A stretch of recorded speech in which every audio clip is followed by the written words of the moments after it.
We're all business, except when we're not. This is the focus group in isolation.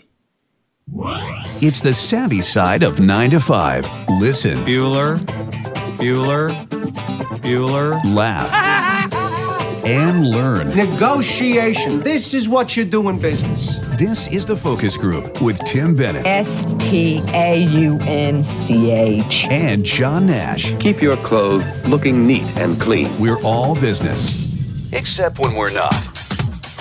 Hello, everybody. Tim Bennett here in beautiful Rehoboth Beach, Delaware, with my good friend and co-host, also in isolation, up in upstate New York. Hey, John, how are you? I'm good. I'm all set. I think Garrett probably cropped this for just me, but out of the crop range, in the way in back of me, there's a model of the Starship Enterprise. So. Oh, it never ends. It never ends. Hey, did you shave? I've decided I'm not going to shave during this virus epidemic. No, I'm shaving. I cut my hair the other night because that's what you do when you're almost bald. It's really one of those. Like, why don't you just let it go? It wouldn't look any different, by the way, because I did let it go for like a week and a half. But I cut. No, you got to keep your rhythms, Tim. You got to get up, you got to shower, you got to dress, you got to go to work, go to office. Well, you and I are used to that. You know, I used to when I was a district manager many years ago, and I had worked out of a home in the Midwest. One of the most valuable pieces of information my boss had given me was to act as if I was getting up and going to the office in Chicago. So I was living in Minneapolis. So he said, get up, shave, shower, get dressed, and then go to work with your laptop or your computer, whatever you're doing, and treat it as if you are at work. And then when it's done, it's done. And I fortunately had a little place, had a little loft apartment, or an apartment that had a little loft that I set up as the office. But ever since then, I've been fine working out of the house. But I know for a lot of people, this is a big change. It's been a shift. Bob's working from home, and he's actually downstairs in the dining room. And his company or his department is instituting a happy hour. They check in with everybody at about 9:30 in the morning. Everybody signs on. They could do audio or video or both. And then I think they're doing Monday, Wednesday, Friday kind of after work happy hour. And I came in from a bike ride last week, and I photobombed, or I guess video bombed his happy hour call. And I said, I posed a question to his coworkers. I said, I'm used to doing this. I've been working out of my home for 13 or 14 years now, or an office you would go to, one of like a WeWork or something. And I asked them how everybody felt about working from home, and they're getting used to it, but it's not that's not normal for them. And especially if you've been in corporate America for most of your career, this is a very weird thing, because the ability to walk down the hall or look at someone and say, hey, could you send me that form or whatever? You can't do that. You have to do an email or a text. You have to do one of these things. And hey, it's just the way it is for the next couple of weeks, right? Yeah. Did you see my favorite thing? I was going to post it too. So we're here. You can follow along. If you go to focusgroupradio.com, you'll find all of our audio and video archive, as well as our live show, like we're doing currently, and also our podcast, which is TFG Unbuttoned, which is released every Tuesday. So back when I hurt my back a few years ago, John set up all this tech for us to be able to do the show remotely. So bear with us if we have any technical issues, but so far so good. I wanted to say, John, there was a video I was going to post that's been going around of a woman doing one of these, sounds like what Bob was doing, Zoom conferences, and there's 6 or 8 people on the call. And she totally forgot she had her phone. She went into the bathroom, and she's pulling her pants down. Have you seen the video? No. Maybe the boys in the booth. Have you guys seen the video of the woman who, while she was on the conference call, gets up and she goes into she's pulling her panties down. She's on the toilet. The phone's still going. The staff, everybody starts laughing. And she's like, what's wrong? There it is there. We've got Garrett and Steve in the booth joining us. Can you play that and see she's over there can you see that, John? No, I can't, but I'll see it when we post process. Okay. But can you believe she got up and went to the restroom and forgot she was on camera, and because she was on one of these video things, so it was quite funny. What would have made the ending of that particular video funny, and I haven't seen it yet, would be if she dropped the phone in the toilet after everything. That would have done that. Yeah, I'm sure we're going to get a lot of strange behaviors from this time period, right? My other favorite one, there was a guy, and again, brilliant, but you and I have done this with step and repeats. There's so for these people that did Zoom things, this kid lived in kind of this ratty apartment, and he had this huge blow up done of a very kind of mid-century modern, really cool luxury apartment he had behind him. And all of his coworkers, they just hired this guy. All of his coworkers thought he lived in some fantastic high rise in Manhattan penthouse with beautiful views. And I thought, again, brilliant. But they show him sitting in this little, fourth floor walk up with all the junk around him, but this beautiful screen behind him, which they all thought was his apartment. They're like, how is he affording that on this salary? We just hired him. That's funny. I like that. Before the whole coronavirus shutdown occurred, there's a wall in my office which is blank. There he is there. Good, you guys are quick today. Boys in the booth. Hey, by the way, the boys in the booth are in the hot zone. You know that's what they're calling Manhattan now, the hot zone. The hot zone. Well, it's where what is a third or a half of the infections in the United States are. And someone asked me the other day, why is that? And I'm like, well, okay, New York is one of the biggest cities. It is the biggest city in the U.S. It's one of the biggest cities in the world. Welcomes everybody. Three airports that can take international flights. Major tourist destination. There's nothing mysterious about that, right? I mean, and I suspect it's been in the population a lot longer than when the alarm started sounding. So I think a lot of that stuff they talked about, I know people would think I'm crazy and I'm going to play Donald Trump, but you remember all the vaping issues people had with the lungs and all the respiratory problems? That seems to have all gone away. People haven't stopped vaping. But remember all the issues around all the respiratory issues that were happening? But they found that there were chemicals in some of those vape products which were not official. They were like black market cartridges, and they had chemicals in them that would induce some of these respiratory things. So I think it would be very convenient to blame the vaping crisis on the corona. On the corona. So I'm blaming it on. I think 5 years from like now, Trump. You could blame everything on the corona, right? Corona. So hey, John, what have you been able to, has the weather been nice up there? It's been kind of rainy and cold here. We had, for the most part, I've been really lucky. I have my bike up here so I can ride, which has been odd, by the way. I want a sidebar for that for a second. So, all these shelter-in-place edicts have basically said, if you're with somebody and you're both in the same household, you could be with them, great. If you go out for a walk and you're with strangers or maybe a neighbor, stay a few feet apart. Well, not a few, what am I saying? 6, the magic number is 6 feet, seemingly. And you could walk or exercise or do something and get outdoors. Well, I'm on my bike about 3 or 4 days ago, and a car comes towards me and slows down, like really slows down, and nothing happens, but the woman makes sure that I see her glaring at me, like, what are you doing out? Now, mind you, I was on an empty road. There was a barn on my right and a cow and some chickens. I was traveling at 17 miles an hour on my bike. So I'm not exactly a threat to anybody. And frankly, how could you ever get the virus from someone riding a bike?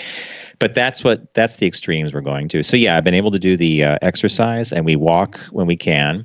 We saw our neighbors next door, Todd and Marge, and they came over, and Todd had a walking stick, and he holds it up at one point. As I get closer to him, he goes, "This thing's 6 feet long. Stay that far away." And then we all laughed. So everybody seems to be doing good. I don't know why upstate has a run on toilet paper and paper towels. I think Albany County has confirmed 145 cases. Columbia, the county that we're in, I think maybe has 4. But there's no toilet paper and there's no paper towels. Really? I went to the store and there was no Windex and no dishwashing detergent, which I thought was weird. Those two are kind of odd, right? I mean, they're not sanitary. Yeah. They're not. Though the Windex reminds me of a movie. I think you remember My Big Fat Greek Wedding. Yeah. And the father in that movie could cure anything with Windex. If it was a wart, it was Windex. If it was a spot on the table, it was Windex. So, hey, maybe someone said, hey, Windex. And you read my mind. I thought exactly that's what people were doing. They're going to use that to kill everything. Windex. For the corona. Right. The corona. Corona. I plan to use that excuse for a lot. You're going to use it a lot, eh? Yeah. Hey, we, as many of you know, we're very supportive and thankful for one of our partners here, Fiverr, Fiverr.com, Fiverr.com. And it's a great place to find freelance talent and any sort of work that you're doing that perhaps if you have a small business or you're looking for a logo or you're looking to find copywriters, graphic artists, web design, and so forth, and if you're a small agency or just on your own trying to get find talent, it's a great place to get freelancers, and particularly now with what's going on with all of us kind of sheltering in place, a great place to work with people from all over the world and tap into the talent there. And you get 10% off on your first order if you use the code FOCUS at checkout. That's FOCUS, 10% off your first order by using Fiverr. A couple of weeks ago, we shared with you that John and I went and used Fiverr for a new logo for our company, Triberry. It had great results. We used 3 different freelancers around the world, one from Australia, one from Germany, and one from Bangladesh, and ended up picking the person who was mid-priced. And the design from the designer from Bangladesh did a great job for us, and we're delighted with the logo. And then, John, we got a note from a listener that actually used them. Do you remember what that was? I think it was for Cuber. Right.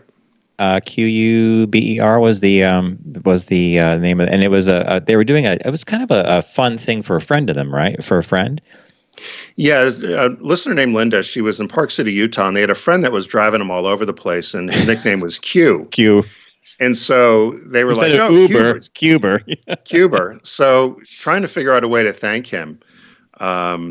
She had gone on and she had heard our show, and she went on to use the discount code and came up with a logo, also a ball cap, T-shirt, some other things for him, and sent it out to him as a thank you gift. And she sent us a really nice note saying, "Thanks for letting me know about Fiverr. I was able to use the promo code. Also had a good experience with it." I don't know if the guy's an actual Uber driver, but or if he was I just know driving around, right?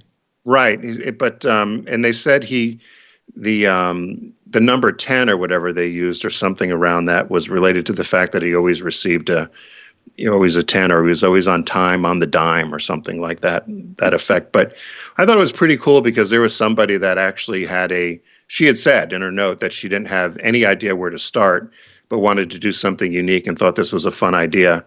And if you're watching online, you can see the picture results, of the logo there. I think the guy whoever she hired did a great job. And I would also say, when Tim says we went out to get a new logo, okay, so that's true. Triberry as a company, that's our consulting firm and our ads agency, did in fact get a new logo. But Tim actually did all the heavy lifting on this. And Tim followed the rules quite well. He did a creative brief. He provided the designers with any materials that they wanted, including things that he liked, looks and feels and typography that he enjoyed. And he answered all their questions when they came in. And then he would send the results, or he'd say, "Hey, John, go to Fiverr and click on our projects. There's some stuff that came in." So then we would call each other, like, "What do you think of this? What do you think of that?" But Tim, you actually directed the process. And I think I'm mentioning this because in our business, that would normally be the zone that I fall in as a creative director, because I've been working with artists and I know. So having Tim do it was really great because he did exactly what I recommend to anybody who wants to use Fiverr.com. Have a good idea what you want. Not the end result, but you want a logo. It has to do this.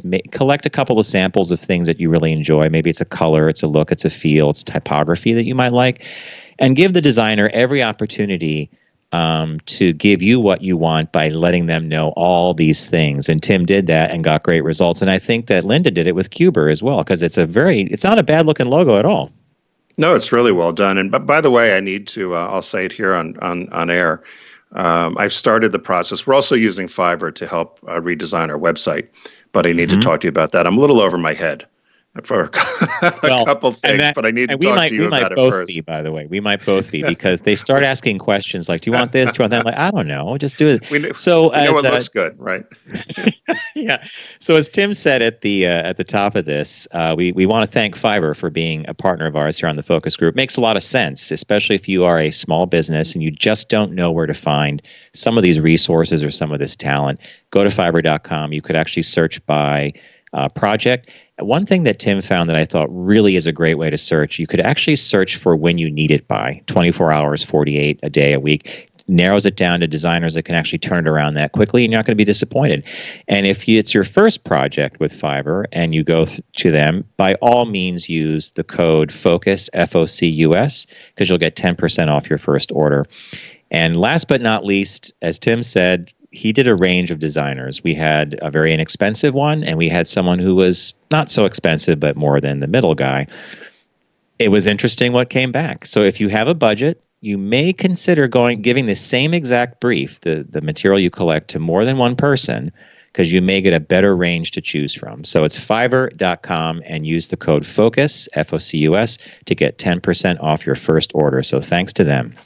The one thing I will say, John, which you triggered it, is that, and when we said 3, it was $10, $50, $100. So we're not talking about thousands of dollars. So so for us picking 3 different designers around the world and spending less than $210 is huge, because you can't get a logo done anywhere if you went to your local. No. So thousands. So there you go. Usually, like a logo package is often at $2,500. Some good graphic designers will start you at that level. So yeah, you're right, Tim.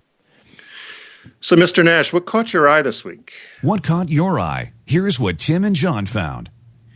I'm a studious reader of the news, but I have lately had to avoid it because I know the numbers, I know the statistics, I know where to find what's going on with Corona. My Corona.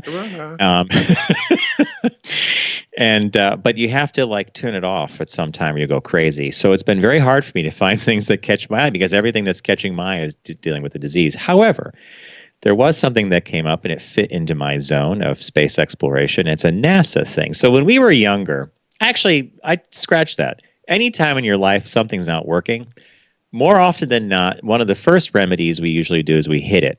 It's not working, hit it. Remember when you were a kid, if the TV wasn't doing something, hit the TV, or we had the rabbit ears that had to get adjusted. So NASA has a probe up on Mars called the InSight probe, and it's been there since 2018. And there was an experiment they were trying to run with something called the mole. If I worked for NASA, I might be in their PR department helping them come up with names that for some of their stuff that may be better than the mole or whatever. But anyway, the mole's job was to dig down into the Martian soil and figure out temperatures and seismic activity, because it's a very active planet, even though Mars seems to be dead. So it wouldn't dig. This thing it deployed, it rolled away from the probe. And by the way, they're directing everything from Earth to Mars, which is, millions of miles away. It takes forever for a command to get there. And the mole wouldn't work. Control-Alt-Delete. That didn't work. Yeah.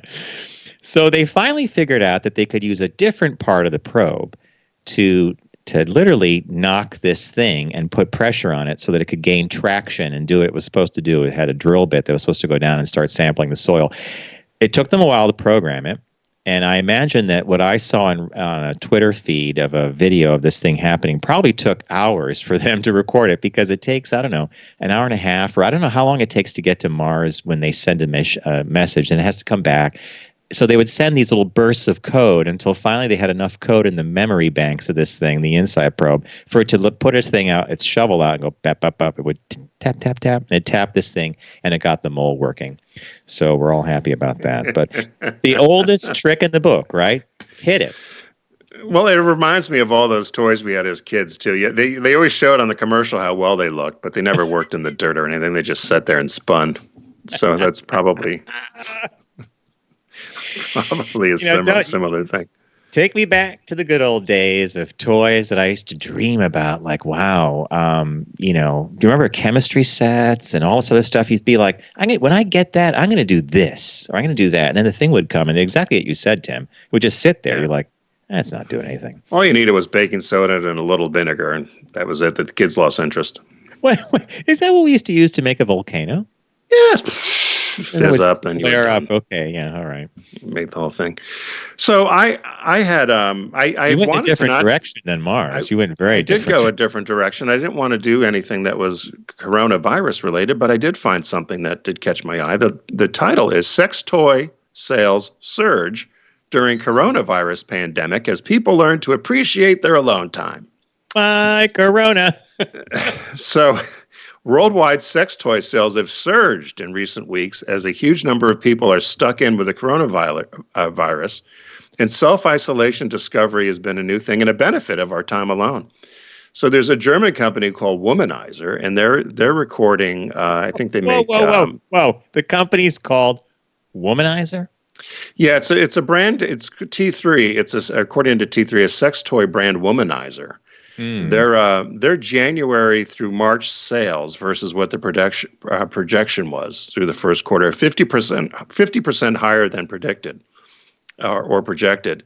Sales in Italy, where the whole country's in lockdown, are 60% higher than predicted, and global sales overall, the first 2 months versus now, are 50% ahead of all forecasts, and they're actually having trouble making and keeping up with demand. Do you want to guess which countries are driving the demand? So we mentioned Italy. Is this strictly European? This company? No. It's so these are where the sex toys are being sold. The top 1, 2, 3, 4, 5 countries. So I mentioned Italy. I'm going to say France. Nope. Is the United States one of them? The French are all into it. Yeah, the United States, Canada, Japan, China, Hong Kong, and Italy. Italy number one. But it's U.S. Then U.S., followed Canada, by Japan, Hong Kong, Okay. Italy. So they're saying with the prospect of being home long periods of time that it's a good time to explore and get to know yourself a little better. They do caution, however, I think this was kind of snarky at the end. They said while self-pleasure never hurt anybody, there's been misinformation circulating online that masturbation could boost the immune system and prevent the coronavirus. Not true. That was the caution at the end of the article. But why disappoint anybody? The minute you started saying that, I'm like, my immune system is going to be through the roof in another day or two. So there we were. Did they have a particular toy that was? Did they break down any sales by item? Was there something that was like flying off the shelves? No, but if I was, and you can't do this, you can't judge by the picture, but if I looked at the picture, it looked like things that either vibrated or penetrated. So Fair enough. I picked a picture of flesh jacks, which I thought almost looked like little cupcakes. If you're watching online, you see the flesh. I love that picture. Pictures. That picture is so crazy, and they're all colored too. There's purple. Yeah, isn't that nice? Green. Yeah, it's very pretty. Didn't you we got those when we were over at Sirius XM. We got those. Do you know who we got those from? Remember DNR? Derek and Romaine, right? Hello, DNR listeners and fans. We hope you're enjoying their show as well. And I know you are. But one day, I think it was Romaine was talking to us. Maybe we met with maybe DNR, and we were talking about, it was Flesh Jack. Was it Flesh Jack? And Romaine laughingly says, guys, we have a whole drawer full. She goes, ask Katie about it. So later on, we asked Katie, and one day she opens the drawer, and it's filled with Flesh Jacks. But there had to be a decision had to be made at some point, because the Flesh Jack was sculpted in the resemblance. I think it was the rear end was sculpted in the particular resemblance of a certain porn. Like there was 1 or 2 stars you could choose. What porn star? I forget who you chose. Oh, there was really porn star? I didn't know that. Yeah, they're based on real people, supposedly. Oh, I didn't realize that. Oh, okay. And I forget who I chose, but I just it was too much effort for me. I looked at it. Did you it's try a lot of work? It was uncomfortable. Okay. So I can't believe I'm the coronavirus diaries. We confess that, which we never talk about. I did try it a couple times. The first time I thought it was, what is going on? Didn't do anything. And then I think I mentioned it to someone. It was at the DNR show, and they said, no, you got to use a ton of lube. That changed the game. And then you have to wash it. And it was like, after a while, I'm like, you know what? This is complicated. I don't want to bother with this. So watch this. Hey, Garrett and Steve, have either of you tried a Flesh Jack? No. Yeah, that's I a bet negative. Steve has. My friend has. Hey, what do you think? Wait. My friend. Yeah.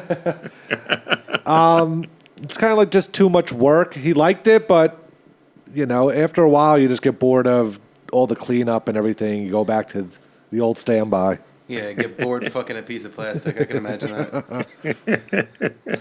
Steve, you didn't try it either? No, I never would. That's not for me. Well, this is with something that. else we're going to have to do along with the onesie that you're going to try on from International Mail. We got a whole raft of things for you I'll boys do to do both this at the summer. same time. when the virus passes, lots of stuff's going to be going down at that studio. I tell you. But Steve's right. It's after a while you're like, now I have to do this. But the other way, the way we all grew up with was like, well, you're done. There's no letting the toy dry and then putting cornstarch powder on the toy to make sure that it doesn't decay over time. And you're like, what the hell? They come with instructions. You know that, Tim, right? You heard about the cornstarch thing, right? No, I don't know any of that. Oh my God! It might have been Romaine too who told. This is years ago because I said something about the toys. She goes, I hope you're putting cornstarch on it because she used to have a segment of the show devoted to the toys, Sex toys. Yeah. and how to take the care and feeding of the sex toys. And I'm like, no, I'm not putting the cornstarch. Oh, but that toy's going to disintegrate. Well, okay, there you go. Feeding. Well, maybe I'll have to dig it out. So, speaking of sex toys, our business birthday. Everyone does celebrity birthday greetings, but the Focus Group is the only show in the universe that celebrates business birthdays. Happy birthday to homophobe and devout Catholic Tom Monahan from Ann Arbor, Michigan, born March 25th, 1937. He's 83 today. He's an American entrepreneur, founder of Domino's Pizza. He founded it in 1960. While he was going to college, he bought an old pizza place named Dominic's in Ypsilanti, Michigan. He bought it for $900 so he and his brother could make some money to go to college. And the pizza place did not do well, but he tried to make a go of it and ended up dropping out of school and continuing to work in the pizza business. Bought the other half of the business from his brother by giving him a Volkswagen Beetle. So he traded a Beetle for the other half of the business. Pretty good trade. Wow. Do you wish he ended you up wish you could selling? have traded a Beetle for that, right? Yeah, he ended How much up did you sell selling for?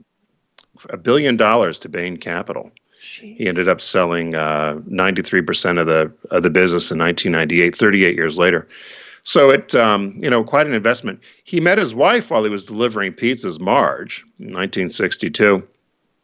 And so he never did graduate from architectural school, but he was a huge fan of Frank Lloyd Wright, and actually the headquarters for Domino's is like a Frank Lloyd Wright building.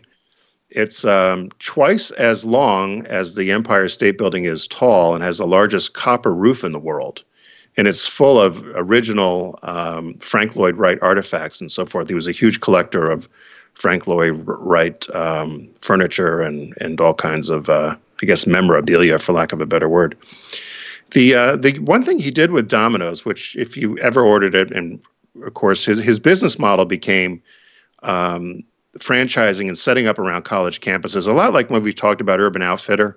Urban Outfitter made their business. They started initially at University of Pennsylvania and Drexel, around the schools there, and then they built out their business by going to college towns and selling, jeans and T-shirts to college kids. So he did similar thing with pizza. And everybody had a Domino's pizza in town. Well, you probably had one in Binghamton, didn't you? Yeah, it's interesting that you bring this up because Domino's was kind of the interloper. They were new. Like when you were in college, you probably had a local place that was more the one you would order from, and Domino's was new, but they got a lot of They became very popular because of their delivery. And we used to order something called Pepe's Sheet Pizza for Star Trek nights at the dorm. Yeah, there you go. Sounds like a rip-roaring time. Garrett and Steve are like, boy, can I have an invite to that? But it was a sheet pizza, so a square. And then Domino's slowly, with the boxes, would start showing up. And we're like, what is this Domino's thing? And then it became huge, right? Well, in the 80s, in the mid-80s, they were opening nearly 3 new Domino's franchises a day. I remember the last time I got Domino's pizza, I was with Comrade in Manhattan, and we were at the Paramount Hotel, and it was late. We'd come in from the auto show, I guess, and we ordered Domino's pizza, and it still tasted the same as I remembered in college. But he actually designed a insulated pizza box, which had spread across the industry. And so the box was made so that it would keep the pizza warm, but also wouldn't crush the pizza so the cheese would stick to it. So if you ever look at a Domino's pizza box, you can see where that, or he's the one who invented that or developed it. Then after he sold the business, he started something called Gyrene Burger. So he was in the Marines. I'd never heard of Gyrenberger. Did you? I'm looking at the picture you posted. And no, this is something like totally new to me. Is it still around? No, it never took okay. off. So it was a military themed burger delivery concept, and it was a throwback to his days when he was in the Marines. And so it was a nickname for they had a Gyrene burger. And so there was a franchise, and it was going to be incentives were eligible for the military veterans. And that's who we wanted to sell the franchises to, and people in other military branches. So the flagship store was located in Naples, Florida, and then relocated to Knoxville. But it never caught on, and the franchise never gone anywhere. And so Moynihan, as I said, he's a devout Catholic. He's taken most of his wealth. He owned the Detroit Tigers at one time, owned lavish automobiles, all kinds of money, and has since put all his money towards Catholic causes, particularly issues against opposing abortion, marriage equality, and secularism. So he's spending all his money toward Catholic charities to take away a woman's right to choose and oppose gay marriage or marriage equality. Tried to open a university called Ave Maria College, but that didn't go anywhere. Well, the name alone. Oh, where's your diploma from? Ave Maria. Ave Maria. They tried to open in Michigan, and they had a campus, I think, also in Florida, but not important, I suppose. Big supporter of the Republican Party. He was a key backer. Here's a name we don't remember. Sam Brownback. Oh, I remember Sam Brown. Kansas governor, right? Yeah, big supporter of his for the presidential campaign. But so Tom Moynihan, 83 today. And I don't think that he'll be, well, two things. He could make our book because of Domino's itself, because that's a big culture changer, right? But the person behind it, and putting your money against secularism, you're basically saying you're putting your money against science or anything fact-based, because the church is all, wow. All right. Well, it's a good birthday, but it's always good to show the people behind these companies, right? And what they do. Well, right. And that's always the important piece, I think, as you know. So, hey, we want to thank our friends at Deep Discount. As many of you know, Deep Discount has been with us since we've been on this platform for video along with our audio. And if you go to focusgroupradio.com, you can own your passion by clicking on the Deep Discount logo and start shopping away. That's shark. We love for you to click on the logo through our site because we get credit for it. And I know a lot of you do order things from Deep Discount. And again, once you get tired, as we're going on to weeks or maybe months of self-imposed isolation, you can certainly still get things delivered to your house and catch up on some old movies or TV or other sort of media that you want to consume from Deep Discount. So it's a site-wide sale right now going on, John. So that means everything is Shark Madness. So what did you find this week? So while I have been studiously avoiding news, or trying to, of my corona, I did pick a movie that I do think you'll enjoy. If you haven't seen it before, it's called The Andromeda Strain, and it was directed by one of my favorite directors, Robert Wise, or Bob Wise. A government satellite crashes, comes out of orbit, doesn't totally burn up on the way down, but lands near a small town in New Mexico, and within minutes, every inhabitant of the town is dead, except for a crying baby. And here on the description, they said an elderly derelict. In reality, the derelict was a wino. The guy was like drunk. So the baby that was crying and the drunk guy they lived, but everybody else died.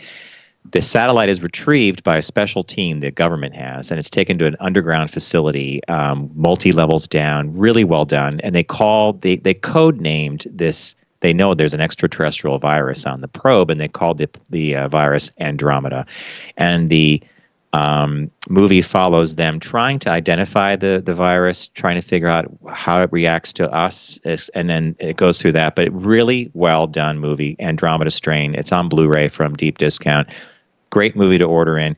It's not horror, but it's good science fiction, and it has a great resolution as well. Wow. I picked the Abbott and Costello The Complete Universal Collection. It's the 80th anniversary edition.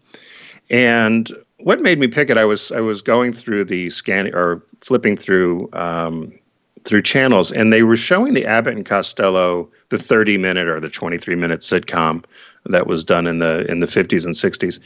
And so I thought to myself, gosh, I wonder if they still do, or if they ever show the movies, which I'm sure they may somewhere, but I never see them or I don't catch them.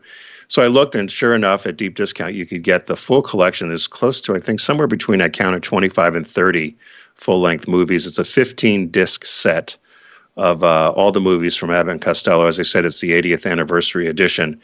And some great things there. But the one I would love to watch with you is, I think it's Abbott and Costello Go to Mars.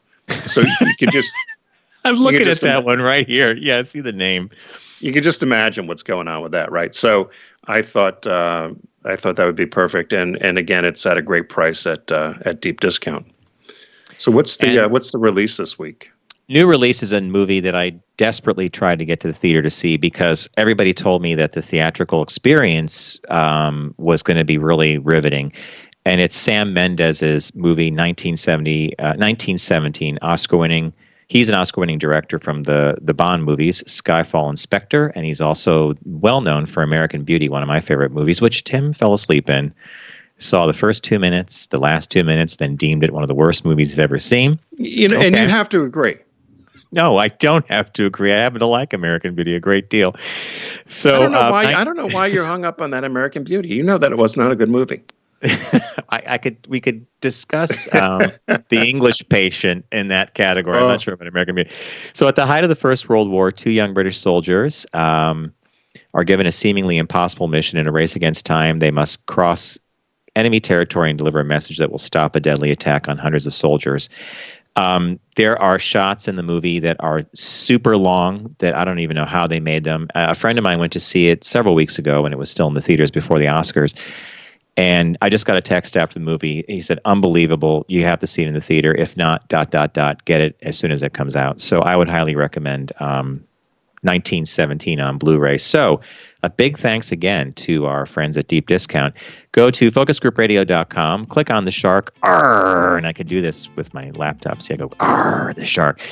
And it's the Shark Madness site-wide sale. I picked a movie called The Andromeda Strain, available on Blu-ray, directed by Robert Wise. Good director. Tim counterbalanced me, thankfully, with a fantastic collection of Abbott and Costello movies, their entire Universal Picture collection, 80th anniversary edition. Wow, 80th anniversary on Blu-ray. Yeah, I know. And the release this week is 1917, Sam Mendes, the director, on Blu-ray. What do we say, Garrett? Thanks, Deep Discount. We're going to take a super quick break, and when we return, Tim found a very fun shop talk for us, and I think it's going to be up on a road trip destination soon. So we'll be right back.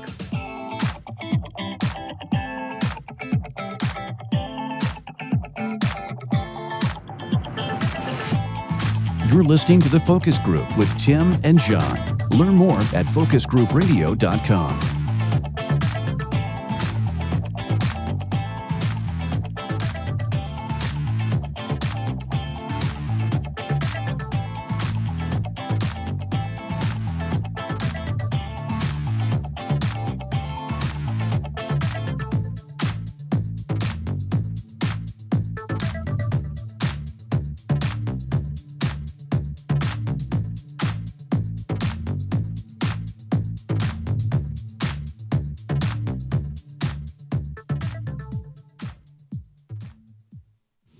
Focus on the savvy side of 9 to 5 with the Focus Group. Try, really try. Listen, laugh, and learn with Tim and John. I never try anything.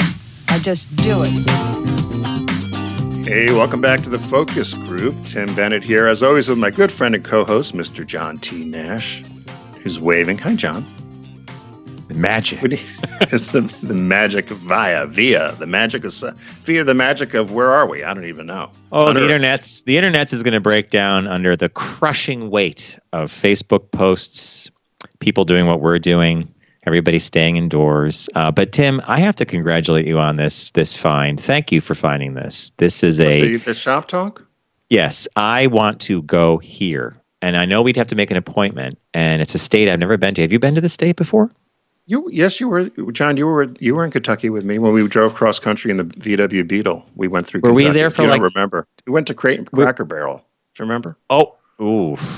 I do remember. that- You hustled me out of that Crack and Barrel pretty quickly. Well, or yeah, that cracker. I think I was making comments or something. You're like, we got to go. yes, We got to go. Not your kind of state, Mitch's town. But Oh, that's you know right. why? I remember Kentucky now because you kept pointing out all the gorgeous horse farms, right? Yeah, but it was a crappy day. Remember, that was the trip we were going to learn. We were going to learn Mandarin Chinese, and we got through West Virginia, and we learned ni hao. Ni hao, ni hao, ni hao. And then Corona. we were going into our second lesson. We shut it off and never turned it on again. You were better than me. You tried. You really tried. You almost made me fall asleep at the wheel and kill us because it was very like, hello, ni hao. Yeah, it's very repetitive. Ni hai, ni tio, ni hao. Hey, that's good. You did get more of the lesson then. So why tell I us picked this? about So the this. Shop Talk says Kentucky is home to the world's only ventriloquism museum. So there's been a bunch of these things. When John and I have done these cross-country trips or even trips around different regions, we try to find these kind of offbeat Americana, folky sort of places. And this is one of them. There's a bunch of other ones that when we stopped at the Barbed Wire Museum in McLean, Texas, which was, or the Devil's Rope Museum, right? Devil's Rope, yeah. So Devil's Rope. So what was interesting about this for me, and this is just in general, as well, people are home, a lot of these museums are popping up to say, you might not be able to come see us, but we've got pictures, we have video, do a virtual tour or whatever. So this was one of those that popped up, which I would have never heard about, but it popped up in my news feed. So I started looking at it. The first sentence, though, I laughed at because I never heard this word. Pediophobia. A fear of dolls. I have never heard that word before, or even seen it, to be honest with you. No. Pediophobia. Pediophobia. Is that what a pediophobia? I think you like said it right the pedophile, first right? time. Well, it's childlike, so that's the base of the roar, the phobia. Yeah, so fear of dolls. So if you send someone with a fear of dolls into this place, they're gonna walk out with their hair on fire, right? But I also love the person who came up with this museum. His name is William Shakespeare Berger, or W.S. Berger. And he was not a ventriloquist, but he loved ventriloquism. And he, in fact, was the president of the International Brotherhood of Ventriloquists. He outlived his son, and his grandson had no heirs and set up this whole thing. So there's a lot of puppets there, right? Yeah, it's in Vent Haven, Kentucky, and according to the Smithsonian, it's the only ventriloquism museum in the world. It's located about 10 miles from Cincinnati, so it's on the Ohio-Kentucky border. What I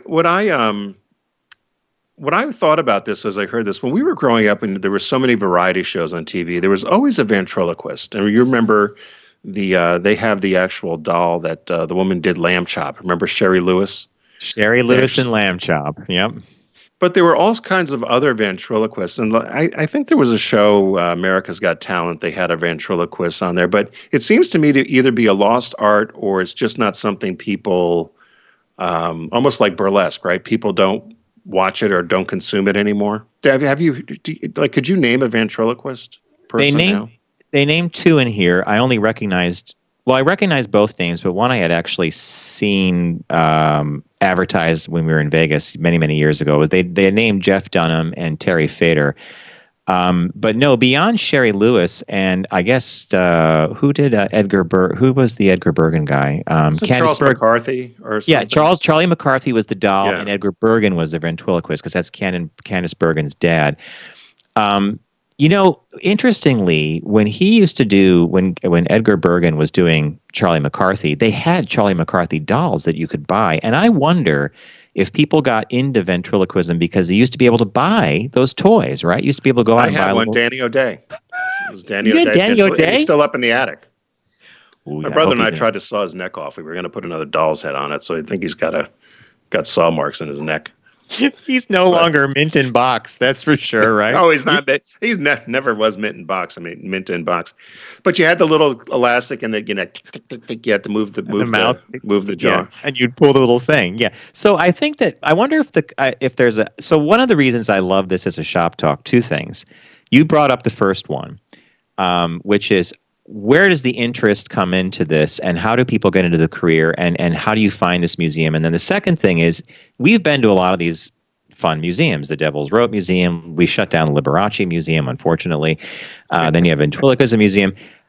How do these organizations, they're probably limited in budget.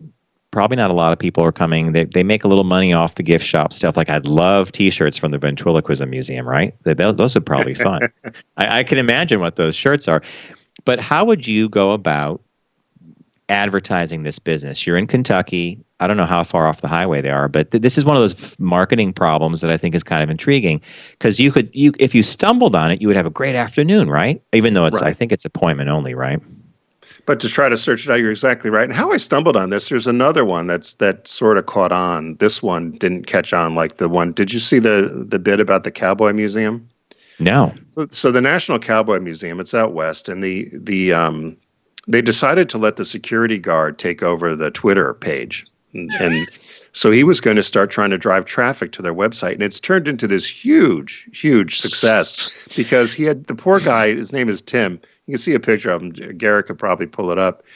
But he says, "Hi, I'm Tim." And he's saying things like he's typing out hashtag and on the Twitter. So he's trying to do, he doesn't know how to do all the social postings. He typed so people the word are telling hashtag. Right. So then someone finally says to him, "You have to actually use a symbol." So then he types and goes, "I'm really sorry for the past week. I've been typing out hashtag. I realized I'm not supposed to do that. I'm supposed to use that pound thingy." And he's there with his cap on, the security guard cap, but he's taken over the Cowboy Museum, Twitter and social media feed, and he's become a sensation. And so they were talking about the Cowboy Museum, and then there was these other sort of museums that it would be good to know while you're at home if you wanted to get away from all the 24/7 news about the viruses to check out some of these museums. So that's kind of how we landed on because I knew you would like the Ventriloquism Museum. Well, it's an odd career. It was always a novelty kind of performance. And we were younger, we would see ventriloquists on the Johnny Carson show now and then. Oh yeah. Probably some of the ones some of the more famous ones, but beyond that, like I've never met somebody either, like another human being. Like, what do you do? I'm a ventriloquist. Like that doesn't like pop up. Yeah. Well, it's kind of, I thought of this too. It's like Rich Little. Remember Rich Little? He would do all the impressions. There's the Cowboy Museum guy that was doing the Twitter and stuff. But do you remember Rich Little when he would?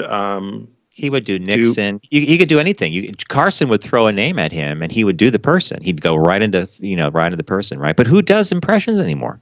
I don't know. So I'm wondering if that ventriloquism, that sort of stuff's a lost art. So if you're watching, Garrett, I know you can't see John, I don't think, but Garrett threw the thing up at the Cowboy. We'll put it on our Facebook page, which is Focus Group Radio, so you'll see the Cowboy Museum along with the Ventriloquism Museum.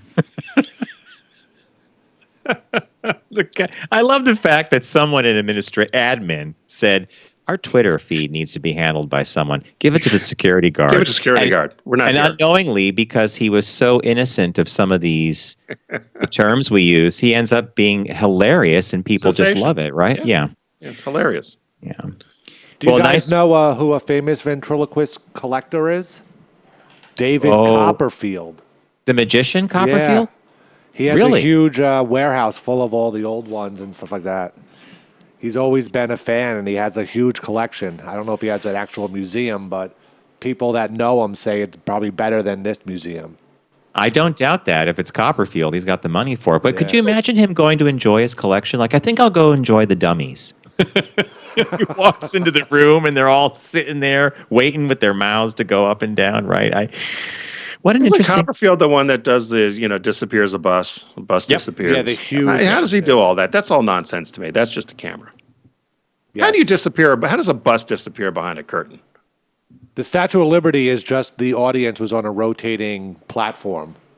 So while he was making noise and stuff, they just slowly rotated the platform, and then the Statue of Liberty disappeared to them. Oh, well, Garrett, is he a magician or is he an illusionist? He's more of an illusionist. He does the big scam artist.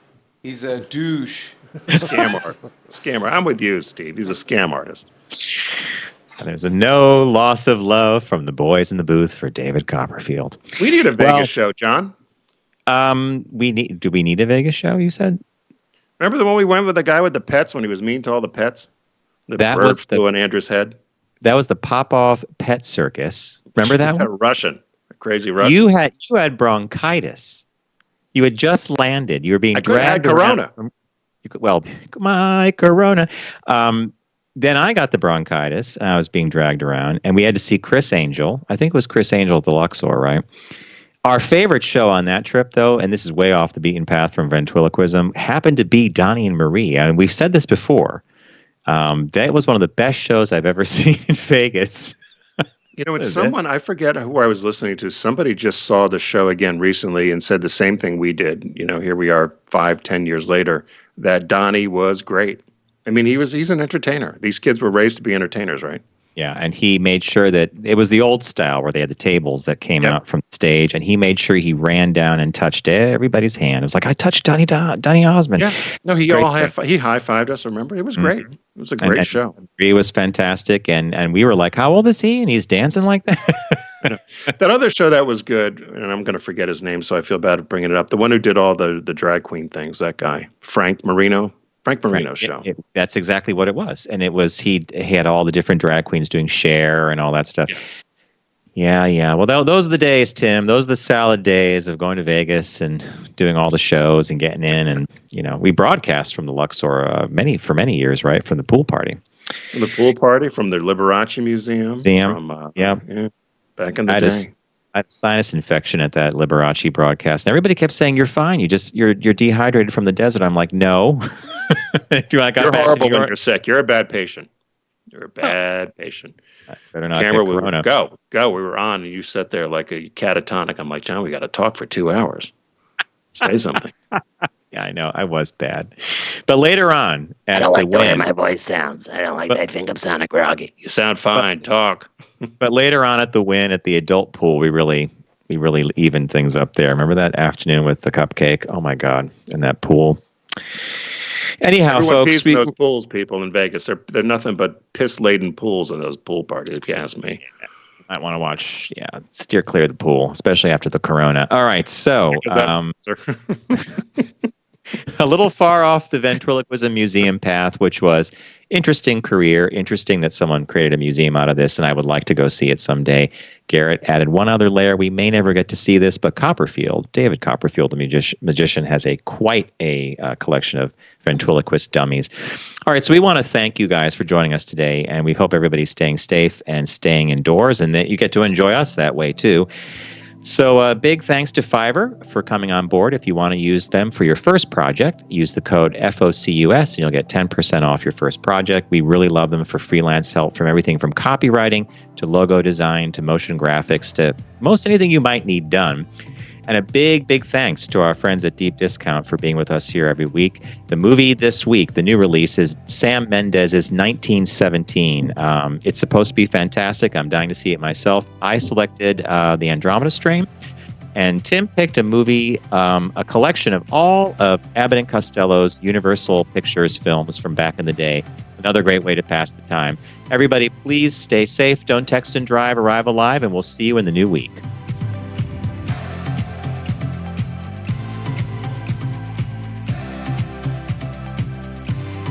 It's The Focus Group with Tim Bennett and John Nash. Accessible on all platforms. Subscribe, like, and rate us on your platform of choice. Learn more at focusgroupradio.com. That was a stunning focus group.